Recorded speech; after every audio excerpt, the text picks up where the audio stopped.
Hello friends, welcome back. So MBA selection seasons are here, and in today's video we will discuss about the hottest group discussion topics that you can expect if you're participating in any group discussion process for converting any of your MBA colleges this year, or maybe if you're giving any government exams also, you can also have a look at this video because these topics are very much relevant to these modern times in 2025, and you might get one of these topics in one of your interview or your group discussion rounds.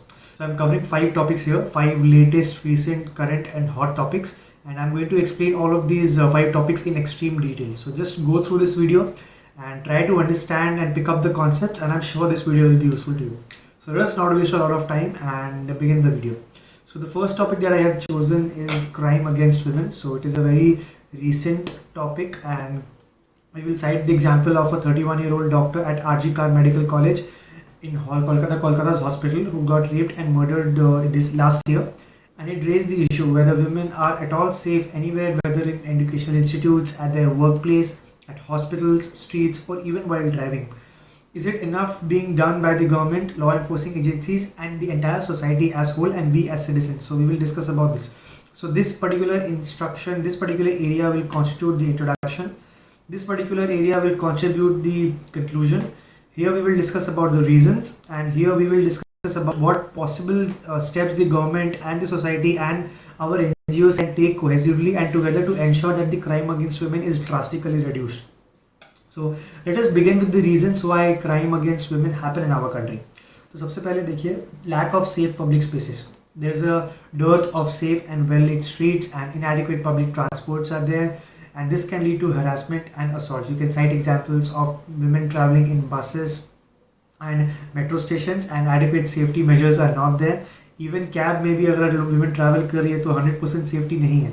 उसके बाद another reason that you can talk about is economic dependency of men. So broadly and generally in our society, many women come from lower income families, and they face a great financial dependency on their husbands, which can trap them in abusive relationships. Just because women are not able to make money, they're dependent on their families and on their husbands. So they are always more vulnerable and at a helm of the husband for day-to-day things and day-to-day expenses. So this is also a reason. Another reason can be attributed to gender inequality and in cultural attitudes. So disparities in education, employment opportunities, and decision-making power, and traditional beliefs and practices contributes to women's vulnerability in the society. Also, there is a very low conviction rate. So NCRB data reveal करता है कि conviction rate for rape cases ranged from 25 to 28% in 2018, 22%, which is on the lower side. If there are say 100 cases that happen, only 25 to 28 people are there who have got convicted for those charges. So this number is still very low, and if you compare to countries in the Middle East where they give very harsh punishments for sexual crimes, so this can be another reason why the crime against women are on the rise in India. So now that we have discussed the reasons, let us now discuss against mitigation strategies that can help us reduce crime against women. So पहली चीज है Nirbhaya fund. So the Ministry of Women and Child Development has served as the nodal authority for reviewing and recommending the proposals and schemes for this Nirbhaya fund. So how this Nirbhaya fund can be used in making sure that the society is safer for women as a whole. So you can give examples of women working late the nights, working into the shift. They should be dropped and arranged. Pick up and drop should be arranged at the person's home by the organizations. And a lot of other ways can be used to ensure that the safety of the women is being considered. After that, one-stop centers and women helplines. They provide integrated support to women which are affected by violence, and it is a scheme for universalization of women helplines that offers a 24-hour emergency through a helpline number.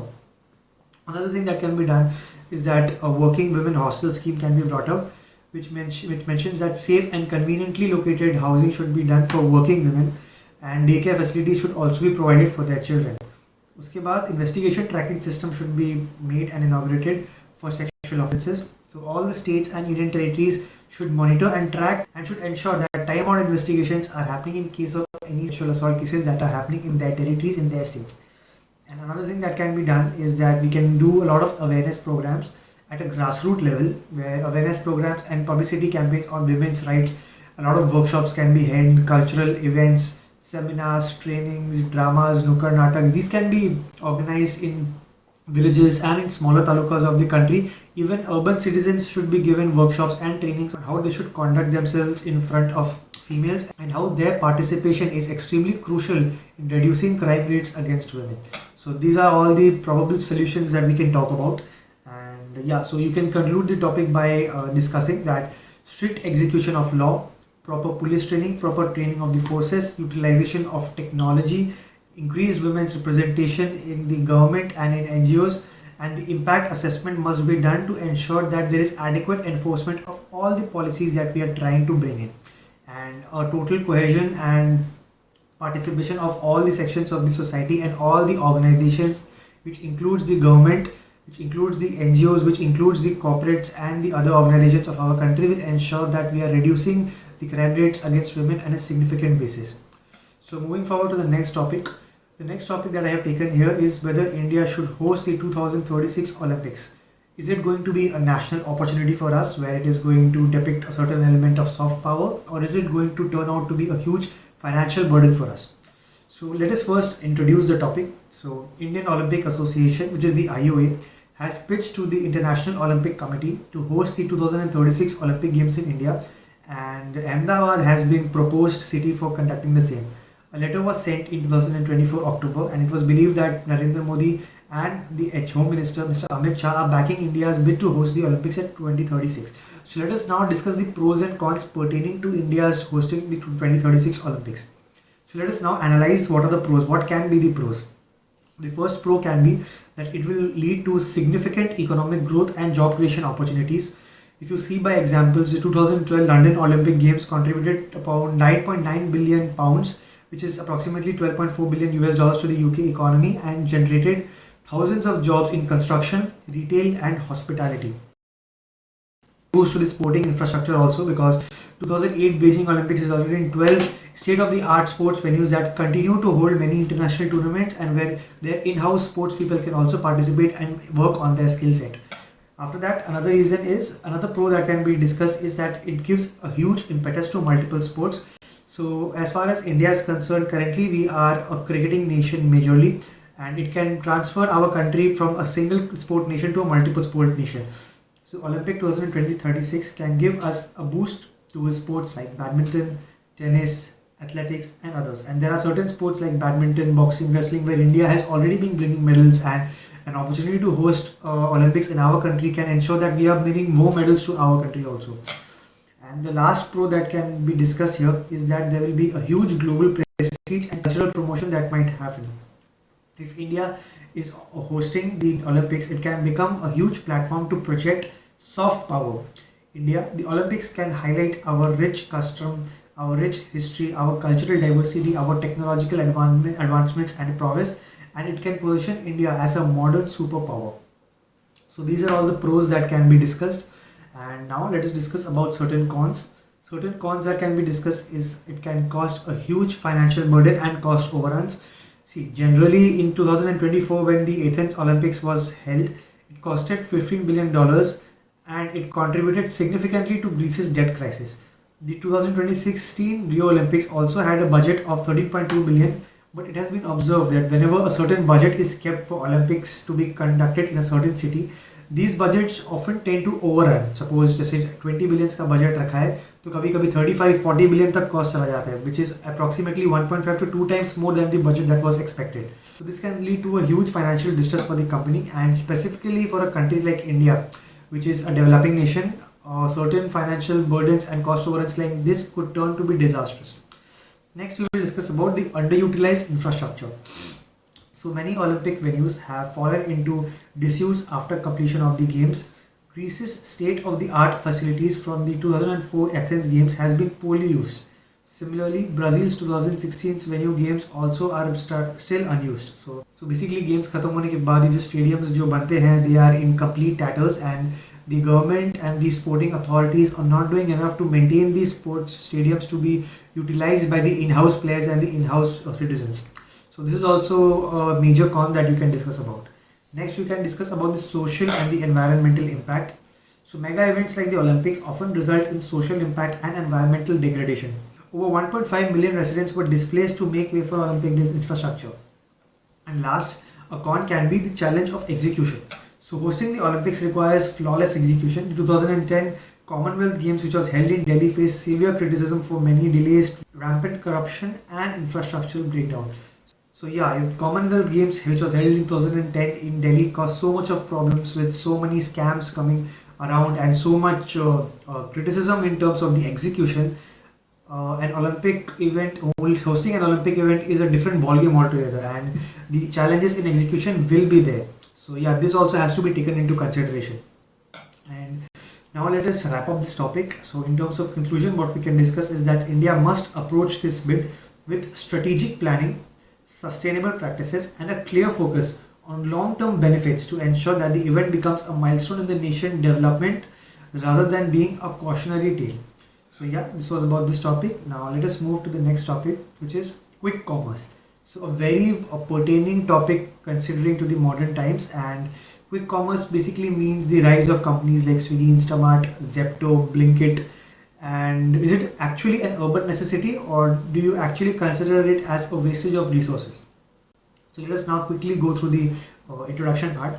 So quick commerce, which is often called Q-commerce, has rapidly emerged as a significant segment in India's retailing landscape. This model has promised ultra-fast deliveries within 10 to 30 minutes, catering to the growing demand and catering to the upper middle class, and requires instant gratification. Companies like Zepto, Blinkit, and Swiggy Instamart are at the forefront, and right now companies like Amazon and Big Basket are also fortaining and coming towards the quick commerce revolution. So now let us analyze what are the pros and cons of each side of this quick commerce concept as an industry. So first, let us now discuss the pros. So if you talk about the pros, the first convenience that you get is consumer convenience and expectations. So 30% of urban consumers rely on quick commerce platforms for their grocery needs. So Blinkit, Swiggy, Instamart, and Zepto thrive by addressing these consumer needs, especially among young urban professionals who are having busy schedules. So आज के corporate के ज़माने में when people are having such stringent timelines and long working hours, these particular platforms come up as a boon. So there are a lot of economic and employment benefits also, because this sector generates significant employment opportunities for semi-skilled workforce and acts as delivery workers and warehouse staff. So these people can basically be employed, and it generates employment opportunities. So people from the rural areas and from the tier 3, tier 4 cities might migrate to tier 1 cities to take advantage of this sort of an employment. Next advantage can be improved supply chain. So running companies like these Zepto, Instamart, where food is being delivered, groceries are being delivered to your doorstep in 10 to 15 minutes, gives a huge opportunity of improved supply chain. So companies are using small and micro warehouses to optimize logistics and ensuring faster last mile delivery. Let us talk about convenience in terms of emergencies. So quick commerce provides invaluable support during health and family emergencies, where people need essential supplies like medicines and daily necessities as soon as possible. It can also act as a boost to Digital India scheme by the government. So quick commerce platforms are quickly adopting EVs, electric vehicles for delivery, which are promoting sustainability, and additionally data analytics and AI integration are helping optimize delivery routes and reducing the environmental footprint of operations. So these were talking about certain pros of quick commerce. Now let us quickly discuss about certain disadvantages and drawbacks of quick commerce. So quick commerce business model usually demands intensive use of resources like fuel, electricity, and labor to maintain a rapid and repetitive delivery cycles, often in the same location. We can also discuss about stress on the delivery workers. So the demand for quick delivery often pushes delivery workers to dangerous limits. So a lot of accidents also happen in this, and certain health hazards are also there, not only pertaining to the delivery people, whereas other people also who are plying on the same road as these delivery workers are. Then let us discuss about increased traffic and pollution. Obviously, the surge in delivery vehicles in peak time on city roads adds to congestion and emissions, which is causing air pollution. And wasteful consumerism. So instant delivery fosters impulsive buying behavior, particularly by teenagers and youth. This leads to increased wastage. There is also increasing concern about business viability. So despite rapid growth, most of these quick commerce companies are currently operating in losses and in unsustainable business models. Obviously, they rely on heavy discounts and cash burn business models through which they are able to burn a lot of investors' money, but they're not able to generate profits for themselves. So this is also a major con that you can talk about. Now that we have discussed the pros and cons, let us now conclude this topic. So while quick commerce provides convenience and job creation, It also risks promoting unsustainable consumption patterns and labor exploitation. Balancing the benefits will be key to ensuring that the sector contributes meaningfully to the nation's progress. So yeah, with this we complete this specific topic and let us move back to the next topic for the sports lovers. So all of you are aware that Champions Trophy is happening in Pakistan in the year 2025. So whether India should travel to Pakistan and whether this whole debate of whether India should travel to Pakistan has been blown out of proportion. So yeah, so in this particular slide, I have mentioned that no decision has been made in 2025 Champions Trophy. So, but now the decision has been made that India's matches will be held in the Middle East, in Dubai and Abu Dhabi, and whereas other matches will be held in Pakistan. And in case India is qualifying for semi-final and final, the corresponding matches for India will be held in the Middle East, whereas other tournament will happen in Pakistan. So India has not sent its cricket team to Pakistan since the year 2008. And Pakistan has toured India for various international tournaments, which includes a bilateral series in 2013-12 and the 2016 T20 World Cup and the 2023 ICC Cricket World Cup. The two nations have not played a full series since the 2008 terror attacks that happened in Mumbai. So yeah, this is the brief introduction that you can give about the topic. So let us now talk about certain areas which led to this particular ban of India's cricket in Pakistan. So first, attack on Sri Lankan cricket team in 2009, which cited safety concerns for Indian players when geopolitical situations have not been great. So after these attacks on the Sri Lankan cricket team happened, a lot of other cricket playing nations did not travel to Pakistan for a good 4 to 5 year period. But after that, countries like England and Australia have toured Pakistan for bilateral series, whereas India has still maintained a stance where they will not visit to Pakistan because of safety concerns, like the ones in Pathankot and the ones in Uri, and then the airstrikes happened. The tensions between the two countries as of now is pretty high. So right now, the Indian government and the BCCI collectively do not want to send the Indian cricket team to Pakistan. And yeah, so when this particular attack happened on the Sri Lankan cricket team, so the Pakistani players were also banned from playing in the IPL after 2008 and 2009 season. So none of the Pakistani players are participating in the IPL. And government instability is also a major concern in Pakistan. With military coups and military generals taking over the country's power after overthrowing the government, these things have also been a major concern because there is no stable government in Pakistan. This is also a major security concern. If you see this particular chart over here, this will highlight about the 75 year of tensions between India and Pakistan. Starting from the partition to war in 1947, war in 65, war in 71. So the atomic nuclear tests happened here. Then Kashmir uprising happened over here. Pakistan conducts its nuclear tests over here. Then 2008 terror attacks happened. Then issues related to Kashmir. Then again airstrike happened. Then again tensions are happening due to Kashmir due to sporadic violence. So there has been a series of tensions every 3 to 4 years. Certain military conflicts are happening between India and Pakistan. So safety is actually a concern. So these are certain reasons why the Indian team is not preferring to travel to Pakistan. But there are other concepts and other ideologies as well. So ideologies of not mixing sports with politics, since Pakistan has been sending players to tournaments in India. So certain Pakistani players like Shoaib Akhtar have been also discussing these ideologies that they should not mix sports with politics. But still, there has not been any concrete decision made on this matter yet. Yeah, as discussed already earlier, sporting rivalries have been hyped due to geopolitical situations. Tournament encounters of India and Pakistan have kept only to cash in on revenue. And intentionally, India and Pakistan in all ICC tournaments, whether T20 World Cup, if you see Cricket 50 over World Cup, if you see Champions Trophy, India and Pakistan are kept in the same group to maximize revenues, because the amount of eyeballs that India-Pakistan matches grab are at a very high rate as compared to any other cricket match in any other part of the world. And like I already told, so New Zealand and England are certain countries who have visited Pakistan in recent times to conduct bilateral series. So now let us conclude the topic. So India is now a force in world cricket, with IPL also around the corner, and its participation controls the revenue generation of all the ICC tournaments that are happening.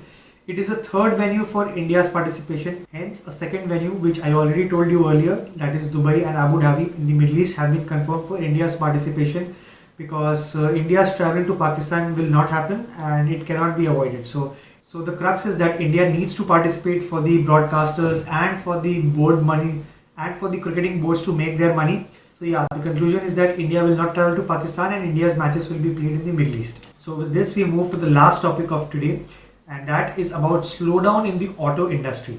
So I am working in this specific industry, so I will be able to give you good insights about this. So please watch this particular section of the video as well. So let us now quickly set the context. So the Indian automotive industry is a major contributor to the nation's GDP, which is 7.1% contributor, and employment plays a vital role in economic growth and technological innovation. Despite its high contribution, the sector is currently experiencing a slowdown due to a combination of factors including economic challenges, global supply chain disruptions, and policy changes. So now let us quickly understand what are the reasons why there is a slowdown in the auto industry, and then we will discuss about what can be done. Now, the first reason why there is a slowdown in the auto industry is because of weak consumer demand. So slow consumer spending has led to a significant drop in vehicle sales, especially in the middle class section. According to FADA, which is the Federation of Automotive Dealers in India, 8 lakh cars are currently lying unsold across India with an inventory of rupees 77,000 crores. There's a lot of liquidity crunch when it comes to financing. So the NBFC crisis has also reduced the availability of ease vehicle financing, which has deterred potential buyers. इसका मतलब basically ये होता है कि lot of NBFCs are not able to grant loans to people who have poor credit scores. So they are not able to purchase cars because big shot banks will not give loans and car loans to the people who are not having a good credit score. They had to be relying on NBFCs. But since NBFC crisis has happened, the amount of lending that they had to do to these particular customers has drastically reduced. That has led to a reduction of loans to the middle class people to buy cars. Another reason why there is a decline is because there are still semiconductor shortages. So global semiconductor shortages primarily caused by COVID-19 and supply chain disruptions have significantly affected vehicle production in India. This though now is not that big of an issue, because production levels right now are at par with the pre-COVID production levels, and because a lot of inventory is still lying at the dealerships end right now. So this particular reason is still not very much relevant right now. It was maybe relevant a few months back, but now this is not that much relevant. And now we will discuss about the rising input costs. So the cost of essential raw materials like steel, aluminium and rubber has risen, which has increased the prices of the vehicles. The cost of fuel has also increased. So every year the car companies are increasing their vehicle costs by 3 to 4%, and this year also major organizations, major automotive companies like Tata, Maruti Suzuki, they have announced price hikes at 3% to 4%, which can take place anytime soon. So with the input costs increasing, the cost of the vehicles will also increase, and therefore the demand of car buying will also reduce, which will lead to a decline in sales. Now, what exactly can be done regarding this? Okay.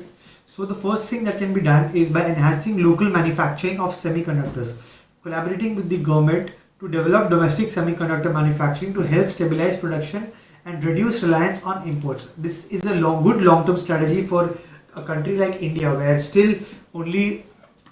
only for 1,000 people, only 30 people have a car, comparing to 700 people having a car in 1,000 people in the United States. So still there is a lot of potential to sell cars in India, and so we need to have and enhance our local manufacturing of semiconductors if we have to increase our production capacity at the same pace. Now let us discuss about leveraging public-private partnerships, PPP. So collaborating with the government in PPP models for infrastructure development like EV charging stations, this can accelerate a lot of growth. So if cars will come up with new technologies like hydrogen-based fuels, electric vehicles, solar-based fuels, but the infrastructure of the same has to be developed also. So collaboration at the government level and at the OEM level has to be done so that this infrastructure is developed properly before rolling out these particular vehicles. This will lead to a smoother transition to alternative sources of energy and renewable sources of energy for automobiles, and will cast a bigger impact in the industry as a whole. Next thing that can be done is by expanding sales in tier 2 and tier 3 cities. So manufacturers should focus on building strong networks in tier 2 and tier 3 cities where demand for personal vehicle is still high, but the car dealers have not been able to reach these rural markets till now. Okay, so they have to work in lines with reaching those deeper pockets of the country. And the last thing that can be done is that cost efficient manufacturing practices can be adopted. Adopting lean manufacturing techniques and investing in automation can reduce production costs and make the vehicles much more affordable to consumers. And government from their side also, they can give certain relaxations if they have to boost automotive sales, like giving a discount in registration fees at RTO, giving subsidies for hybrid vehicles and giving subsidies for electric vehicles also will go a long way in helping the automotive companies and the car dealers to improve their margins. Yeah, these are all the lot of things that can be done to ensure that the slowdown in the auto industry is reduced and the industry picks up momentum, because this particular industry employs a lot of people and is a great contributor to India's GDP. So now let us quickly conclude this topic. So reviving the Indian automotive industry requires a collaborative effort between the government and the manufacturers, which are the OEMs, and focusing on consumer incentives, EV adoption, and cost efficient production. So, by addressing financial and supply chain challenges alongside policy interventions, India can steer its automotive sector towards a sustained growth, which is very much possible because the demand of this industry is going to remain to be high in the years to come. So yeah, with this, we come to the end of the 5 topics that we wanted to discuss in this video. I hope that you like this video and the topics that I chose insightful, and this is going to help you a lot in group discussion rounds that you are going to attend in the next coming weeks and months. So yeah, with that, let us wrap up this video. Wish you all the best and stay tuned for the next video.